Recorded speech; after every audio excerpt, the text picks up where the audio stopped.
right now, what problems are you trying to solve to grow your business?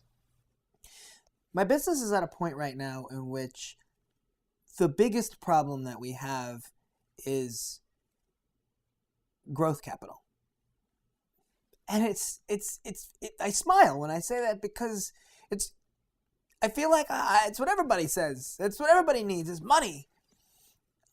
And I never realized what that meant, or maybe the way that everybody else needs money is different, or not everybody else, but a large portion of people just think they need money to start a business. And I started the business without a lot of money. It was self-funded by me and my partners, and with very little capital, and we haven't had to put any more into the business. It's grown well enough that it's taken care of itself. But the biggest problem, I say, is capital, because now that I have a sustainable business that is doing very well, I can see very clearly that there's organic growth and there's non-organic growth. And that non-organic growth requires capital so that you can jump from where we are now to where we could be in 5 years with organic growth. And it's an interesting dilemma, because ultimately what we're talking about is either giving a piece of the business to someone else for that capital, or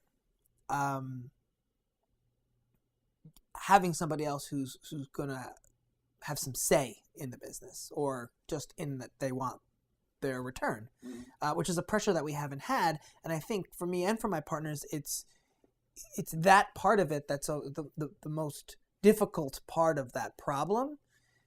Getting the money might actually not even be that difficult. It's that getting over the hump of, like, do we want to stray from our organic growth course to this non-organic course that would sort of leapfrog us over the next hump? And by non-organic, you mean just acquiring capital that would allow you to hire in a scale that's not possible with the current run rate. Right, correct. In our business, the books are stretched out. I'm sure it's the same in other businesses, but particularly in a service business, marketing, it's you get assigned a job. It takes a couple of months to do the job. The job closes. You need capital to do the job. Then there's a cycle of when you get paid, and there's milestones during that usually that you get a little bit of this and a little bit of that as part of the payment structure. But then to reconcile all of that money against all of the expenses, that it's very difficult to say, like, okay, Q1 ends, we've got this amount of money. There's all this other money that's sort of spinning around in the sky that's coming in and dropping down at different points in time. And so to grow organically and to say, okay, let's hire 3 more people for business that we think we're going to close, or let's close that business and we'll hire 3 more people. Even if you close that business, it's not like, hey, here's all that money, let's go hire those people. So it's I want to say that it's a cash flow problem. Yeah. But whenever you say that, I feel like it makes it sound like, whoa, you don't have cash. And this is what I've realized. It's a cash flow problem doesn't mean you don't have a profitable business. A cash flow problem doesn't mean that you don't have cash. A cash flow problem means that you need more cash to make the business grow more. And that's interesting, because it's almost, cash becomes a commodity. It becomes give me $2 million. I'm going to hire 10 more people, and I'm going to turn the business into double what it was last year.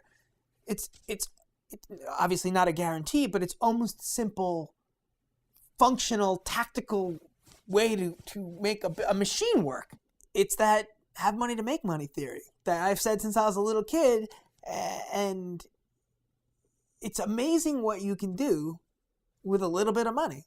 As far, if you're heads down, not like I'm gonna go buy a Bentley or whatever, you're gonna actually use it to make this thing churn and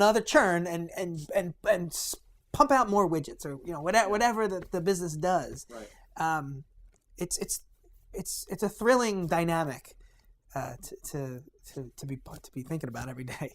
Is that a conversation you have with bankers, or is it a conversation you have with outside investors?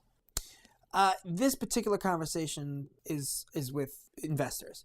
As a small business, if we were to go to a bank and ask for money, we would get some money, but it wouldn't be money that enough money to make a big enough leap.